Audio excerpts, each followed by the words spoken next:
Hello বন্ধুরা, আশা করি সবাই ভালো আছেন। আমিও ভালো আছি। বন্ধুরা, রমজান মাস শুরু হয়েছে। এই রমজান মাসে আমরা বিভিন্ন রকম ইফতারি দিয়ে রোজা খুলে থাকি। আর এই ইফতারি আইটেমগুলোর মধ্যে অন্যতম হচ্ছে ছোলা।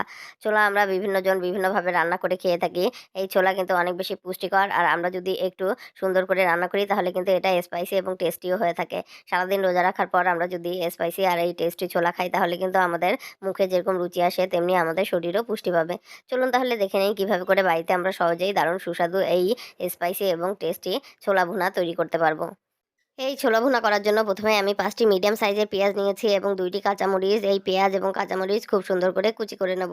এবার আমি নিয়ে নেব ছোলা। আমি 12 ঘন্টা আগে 1 পোয়া পরিমাণ ছোলা পানিতে সুন্দর করে ধুয়ে ভিজিয়ে রেখেছিলাম। এই ছোলা এবার পানি থেকে ছেঁকে একটি বোলের মধ্যে তুলে নেব। ছোলা ভুনার টেস্টটা কিন্তু অনেকটা ছোলা ভিজানোর উপর নির্ভর করে। ছোলা যদি সঠিকভাবে ভিজানো না হয় তাহলে রান্না করতে কিন্তু সমস্যা হয় এবং খেতেও ভালো লাগে না। তাই আমরা প্রায় 12 ঘন্টা সময় নিয়ে রাতের বেলা ভিজিয়ে রেখে পরের দিন দিনের বেলা আমরা রান্না করতে পারি। এর ফলে সুন্দর করে ছোলা পানি টেনে পুরোট হয়ে থাকে এবং রান্না করলেও খেতে ভালো লাগে। এবার চুলায় প্যান দিয়ে দেবো এবং এর ভেতরে দিয়ে দেবো প্রায় হাফ কাপের একটু কম পরিমাণ রান্না সয়াবিন তেল। এই তেল গরম হলে এর ভেতরে কুচানো পেঁয়াজ এবং কাঁচামরিচ দিয়ে দেবো এবং পেঁয়াজ এবং কাঁচামরিচ দিয়ে হালকা একটু ভেজে নেব। পেঁয়াজ কাঁচামরিচ হালকা একটু ভেজে নিয়ে এর মধ্যে অন্যান্য সকল মশলা দিয়ে দেবো। দিয়ে দেবো আদা বাটা অর্ধেক চা চামচ, রসুন বাটা অর্ধেক চা চামচের একটু কম পরিমাণ, জিরার গুঁড়া অর্ধেক চা চামচ, শুকনো মরিচের গুঁড়া অর্ধেক চা চামচের একটু কম পরিমাণ, হলুদের গুঁড়া অর্ধেক চা চামচ, গরম মশলার গুঁড়া অর্ধেক চা চামচের একটু কম পরিমাণ, একটি তেজপাতা ছিঁড়ে দিয়ে দিলাম। লবণ দিয়ে দেবো অর্ধেক চা চামচ পরিমাণ। এবার এই সকল মশলা খুব সুন্দর করে নেড়েচেড়ে একটু ভেজে নেবো।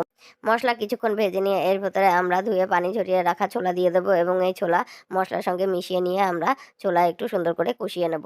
প্রায় 5-7 মিনিট এভাবে করে ছোলা কষিয়ে নিয়ে এর ভেতরে আমরা দিয়ে দেবো পানি। আমি এখানে 2 কাপ পরিমাণ গরম পানি দিয়ে দিলাম।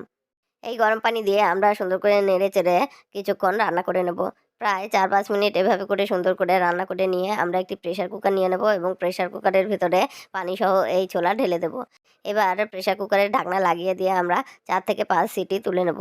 4 থেকে 5 সিটি তুলে নিলেই আমাদের ছোলা খুব সুন্দর করে সিদ্ধ হয়ে যাবে। এ সময় আমরা চুলা বন্ধ করে দেব এবং প্রেসার কুকার ঠান্ডা হওয়ার জন্য ছেড়ে দেব।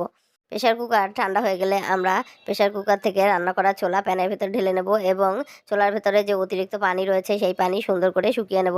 এভাবে করে নেড়েচেড়ে অতিরিক্ত পানি শুকিয়ে নিলেই আমাদের ছোলা ভুনা কিন্তু রেডি হয়ে যাবে। এবার আমি নিয়ে নেব একটি মিডিয়াম সাইজের পেঁয়াজ, একটি কাঁচামরিচ, একটি টমেটো এবং কিছু ধনিয়া পাতা।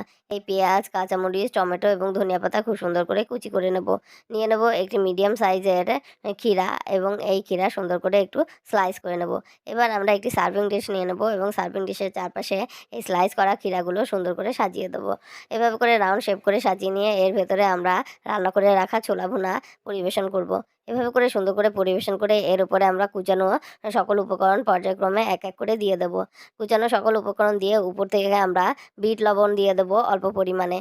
1 চিমটি পরিমাণ বিট লবণ এভাবে করে উপর দিয়ে ছড়িয়ে দেবো এবং দিয়ে দেবো 1 চিমটি পরিমাণ চাট মশলা। অল্প পরিমাণে বিট লবণ এবং চাট মশলা ছড়িয়ে দিয়ে আমরা 4টি মিডিয়াম সাইজের কাঁচামরিচ এভাবে করে ছোলার মধ্যে ঢুকিয়ে দিয়ে ছোলা একটু গার্নিশ করে নেব। এভাবে করে সুন্দর করে গার্নিশ করে পরিবেশন করলেই রেডি হয়ে যাবে আমাদের দারুণ স্পাইসি এবং টেস্টি ছোলা ভুনা।